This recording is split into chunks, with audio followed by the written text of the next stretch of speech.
Hi, I'm Rob from GOB Retail. Hey, Casey coming at you from Comics, Beer, and Sci-Fi. And today we're talking about this week's #1 picks for comics.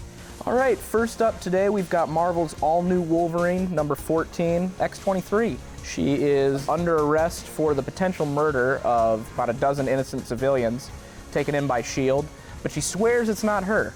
Well, thinking that she's Wolverine's daughter, illegitimate or clone-wise, Laura Kinney has her own problems, and she has daddy issues. She's got his temperament, but she's got one advantage over her dad. She has claws that come out of her feet, not just her hands. That's true, and S.H.I.E.L.D. right now, and this is doing research to find out who or what is after her, because that adamantium body apparently doesn't protect her from mind control. Pretty interesting story. I suggest you give it a look.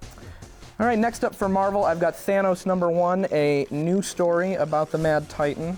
I don't know too much about this one yet, but it seemed interesting. Thanos is probably going to have a reunion with his Mad Titan family. That's right. And if that's the case, it'll give us an inside look at Thanos. We'll see his... what makes him tick, basically. Soft side or his harder side. We're not really quite sure. Depends on how he gets along with his family. That's true. I definitely give it a look if you want to know anything more. You know, Thanos has been sort of a background character in a lot of the Marvel movies so far. Well, he's a pain in the butt for the Guardians of the Galaxy, definitely them, and he's also a pain in the butt for the Avengers. Might be worth taking a look at our Infinity Gauntlet obsessed Titan. Totally excited about this one, man. Finally, Batman is taking the fight to Bane. That's right, Batman #11 of the 2016 series. He's got his own version of the Suicide Squad, Catwoman, but more importantly, he's going to Santa Prisca to face Bane. But he's looking for Psycho Pirate. Yes. So he's on a mission because he needs Psycho Pirate to save somebody's life. Bane doesn't care. No. And let's see which Suicide Squad members are going to help Batman escape Santa Prisca.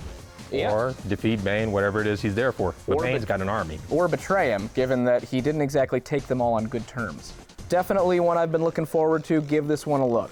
Well, Rob, we got Young Justice coming back. Finally. Season 3 after a 3, maybe 4-year hiatus. We haven't seen Season 2 since 2013. My man Q touched on Young Justice just briefly a little bit, but we're trying to go a little bit more in depth into this, even though we don't know when Season 3 is actually going to be released. We don't even know if they've got all the voice talent back yet, but I certainly hope they do. I've been looking forward to this for quite some time. Great animation, great writers. How can it not be great animation, great writers? You got Greg Weisman and Brandon Vietti. Greg Weisman, co-creator of the Gargoyles. One of my favorite cartoons. One of the best cartoons, good animation. Yep, it's always been a show about characters, not just the action. And personality, full of personality. And to not confuse Young Justice with Teen Titans, difference being is that Young Justice, they're a little older, they're legal drinking age. That's right. But thanks for watching this edition of Comics, Beer, and Sci-Fi at the GOB in Clawson on 14 Mile. Come check this store out. I can never get enough of it. See you next week.